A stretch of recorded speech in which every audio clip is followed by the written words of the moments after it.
حنا درنا كيف تيقولوا درنا واحد الخطوه باش نحطوها في البلاي اوف، ولكن مازلنا مباريات، لان كل كيعرف كانت البدايه ديالنا متعثره كثير. يلا الدراري بداو يرجعوا في المستوى، وفريق الوداد بيرد المكانه ديالو، وان شاء الله الا مشينا البلاي اوف نقدروا نحققوا نتائج احسن.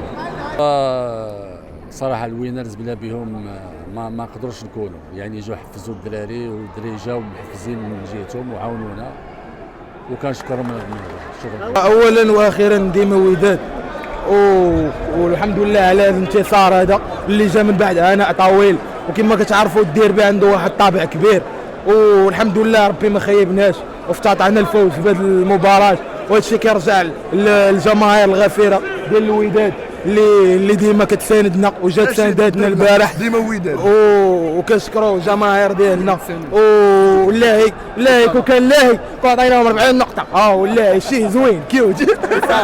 وديما وداد اخويا، المغرب ديما وداد وعاش الملك. الحمد لله النتيجه كانت مستحقه لنا بحكم الفوارق اللي بين الوداد والرجاء.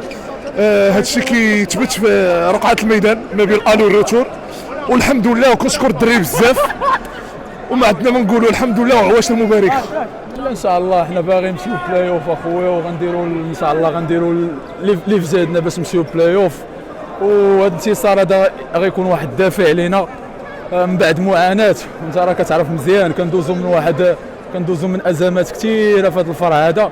هذا الانتصار هذا هو واحد شنقول لك، واحد الحاجه كنستحقوها حنا الدراري كاملين، لاننا عانينا.